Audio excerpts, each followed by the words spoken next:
Hi guys, and welcome back to the Walker Bulldog build. Well,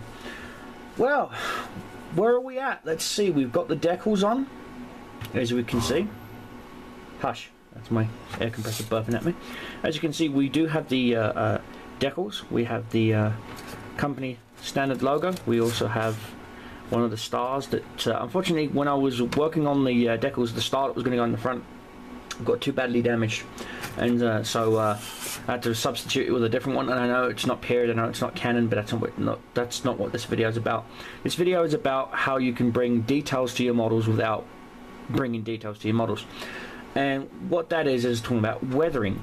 A guy called Malcolm on the Google Plus forums asked me, how do I weather my tanks? And so I'll be doing a video today on the basics of weathering, i.e. this is what you're going to see a lot of tank modelers not doing to their tanks. And what I mean by that is, I mean literally just that. This is what a lot of tank modelers say, no, this is what you should never do. I do it simply because it's how I've always done it. And what it is it's mudding your tanks without using expensive means. And what I mean by that is, right here, insert your jack. I've got a jar of dirt. I've got a jar of dirt. That's all it is. It's just straightforward dirt. Pulled out in my backyard. Okay? That's all it is. It's just straightforward dirt. See? Dirt. Dirt, mud, dirt. That's all it is. And what I do is, I'm not going to use it in this lid because I need the lid, of course, to close it afterwards. But what I'll do is I will use it in a clear cup. So, it's really no mixed ratios required or anything. You just put in enough that you're going to use, because you don't want any of it left over, because who wants leftover dirt, right? And, you know, it's a good idea to sift through it as well to make sure you don't get any particulates. But if you're going for a dirty look, you want the particulates. Now we're just going to put the lid back on the dirt because we don't want it to fly everywhere. Or do we? No, we don't. And so what we plan on doing today is, you take some dirt, and then you take your good old Elmer's PVA white glue, whatever you want to call it. It's the same stuff, see? It's what you get in schools. And we're going to get some water. So let me go get some water.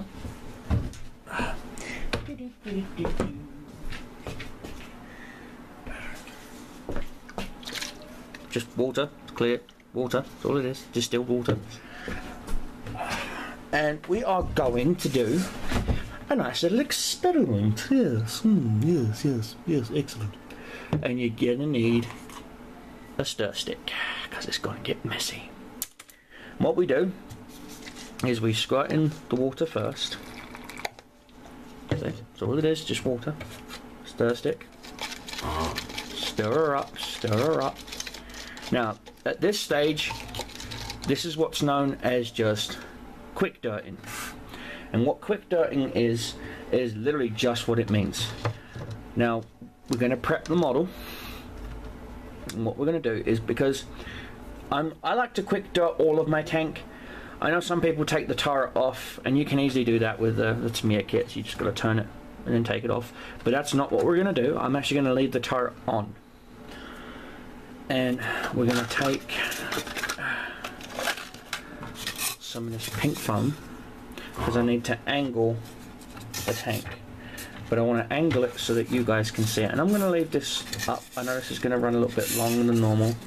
And some of you guys may like it, some of you may not. Tough. And we're going to angle the tank so the tank's at an angle. You always need to angle the tank. First things first. If in doubt, angle the tank. Okay, and then you take some on your stick. Now you take your airbrush with no paint. Okay, there's absolutely no paint in this airbrush. Okay, none. Look, none. And what we do is we just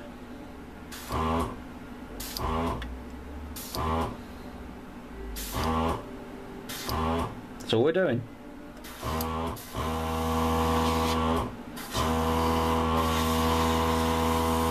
Is we're using the mud. Now, because you're using air, it will dry the mud. So you need to scoop it on your stick. You've got to make sure you keep it wet. because believe it or not, that's what you're shooting off into the tank.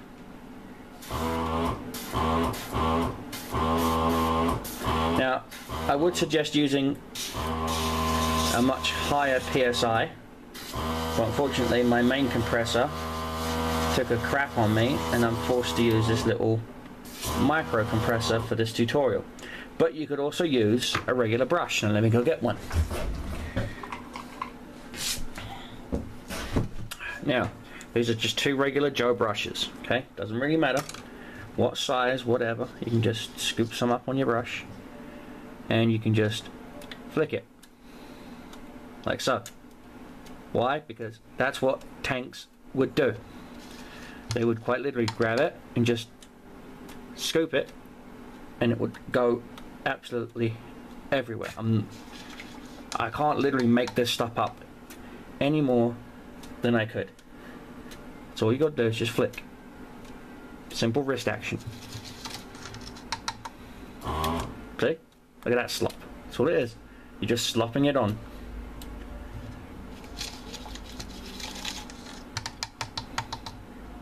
See? That's all it is. Just slop it on. And because it's just water based and you've already got your, you can easily just wipe it up for the next stage. Now if you really want to get it isolated in a certain area, again, use your airbrush and flick it off your airbrush. See? Or you could do the old direct route, which is you just dab. See? The dab effect is what it's called. Dab, stipling, stippling, whatever you want to call it. Now, because I am a messy person and I like to have messy tanks, I'm going to do it my way. And don't forget guys, you can keep stirring it up because you want it to stir. Now you're probably thinking, what was with the Elmer's glue? Because you haven't seen me use it yet. Well, you're about to in a few minutes. This is step one in my process, okay? Now, we can turn the compressor off now because we really don't need it just for this step. Let's put the needle cap back on. Always put your needle cap back on. Now we can take our tank, on the clean side that is. You can see the difference between the two. Clean, boring, well bloody used. See? Big difference between the two. And we just reverse the process. Flip this around, put that there, and we set her up to do this side. And again, angular and flick. That's all it is. If you want your mud to be a bit thinner, then by all means add more water. If you want it thicker, you add more dirt. That's all it is. This is all it is, guys. This is all I'm doing. See? That's all I'm doing.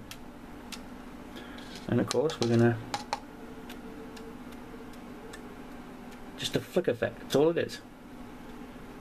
Most people don't want to do this to their brand new, you know, perfectly prim and proper tanks, because you know their tanks don't get all that dirty. And no, I'm sorry. I used to drive some real dirty girls,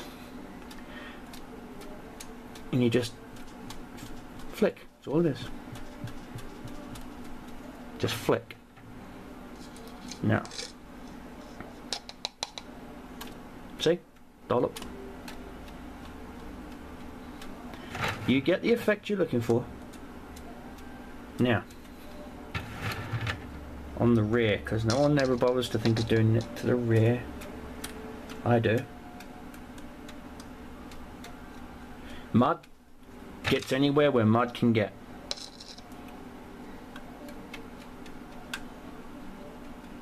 Now I'm not touching the model. I'm just spackling it. Now, to make it stick to the tank permanently, this is what you can do. As you can see, she's starting to dry, she's starting to clump, which is what you want. We're going to add our PVA glue. Typical, all sank to the bottom.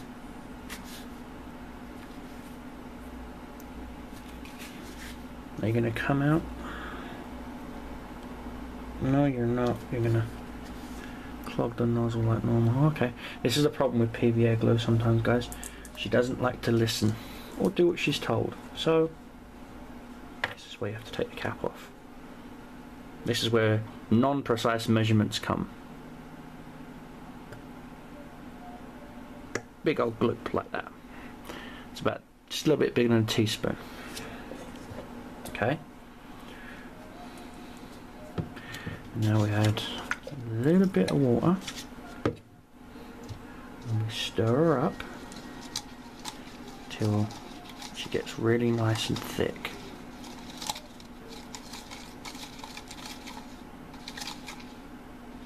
Now we need it thicker than that, so we're going to add a little bit of dirt. We're actually going to make this really good caked on mud. Okay.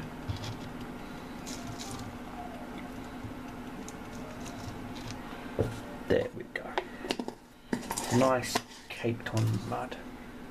And what the PVA glue does is it forces it to stick to the model. There we go. Now we're starting to get there. Really nice and goopy and thick. Now this is a technique my dad used to use on his Imperial Guard tanks in his 40k army. And what we do is we just... See? It's really goopy thick. Now I know some of you guys are cringing at this, going, what the heck are you doing, Mal? Are you nuts, Dad? No, I'm not nuts. I'm actually quite sane, thanks. Because this is the one thing that modelers cannot seem to simulate properly. Nor can weathering companies.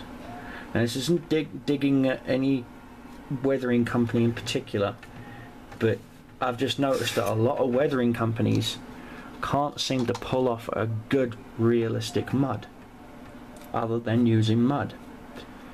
And then you get these companies, and leave the twigs and sticks and stuff in. You want to leave those in. You don't want to sift all of them out because you want to keep them somewhat into scale. Now you're going to get dirty doing this. This isn't for the squeamish, the oh my god, I can't believe I can't get dirty, I'm not allowed to get dirty, blah blah blah blah blah. This is why you're a grown adult, man. And even if you're a kid, get your parents involved, get your mum and dad in this, get involved. See, I'm just stipling it on, getting it in the wheels again. And this is how you do mud, guys. Okay, this is how I do mud. Now I'm not touching the actual chassis of the tank, because that's not what you're supposed to do. You're only supposed to get the mud in the wheels. Now, again, remember the flicking? That's all I'm doing, I'm flicking it. Okay, that should be it for that side. Now, let's get a good flick going this side. There we go. I'm not touching the model, just flicking it. See? Perfect.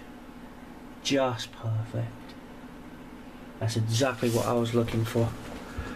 Just right where I needed it. And of course, we can actually lift the model up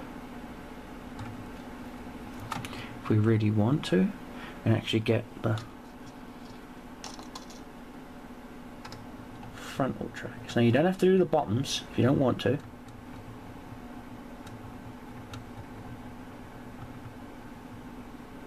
We just want to get it to look like she has indeed gone through a mud bog.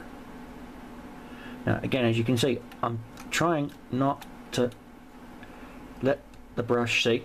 If you're going to paint the tank, just see, it doesn't look natural. But if you just dab it, flick it on, it looks more natural. Why? Because mud doesn't jump up with a paintbrush and paint your car or your tank or your whatever. So why should you do the same? Now, there are certain areas where you will need to dab, like the upper tracks here. If you really want to get that actual authentic look. Now, I'm not touching the tank with the brush. I'm just flicking the tank. And now we get the back wheels.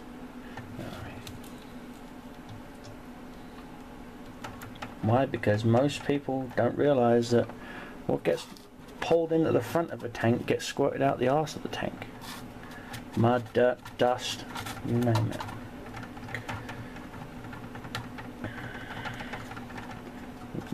Get it in there, just nice and like so. And then what we can do, just for shits and giggles, give it one last big. There we go. That's what we wanted. And then in the next part you'll see the difference between a clean looking tank and an actual used bloody tank. Okay guys, I hope you enjoyed this quick detail on how I weather tanks, especially with mud. Let's give a quick pan around for you. Of course you can always move the turret.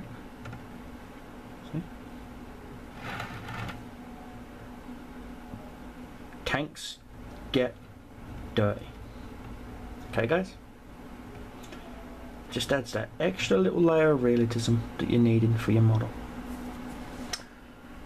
Okay guys, now I'm going to leave this in. I'm going to turn on my air fan. And this should be dry in about an hour, maybe an hour and a half. And the best thing about dirt is you can leave it in the cup, even if it does dry out, throw a bit of water in there, boom, you've reactivated it. It's that easy. So yeah guys, I'm going to leave this video here with a have fun, stay safe, and get out there and build a model guys. Come on, build something. And I'll see you on the far side. Oh, and don't forget guys, check us out on Google+, Amazing Plastic, okay? Or go to www.amazingplastic.com. Okay guys? So enjoy the video, and I'll see you in the next part where we're actually adding weathering pigments just to finally give it that final oomph. Take care guys.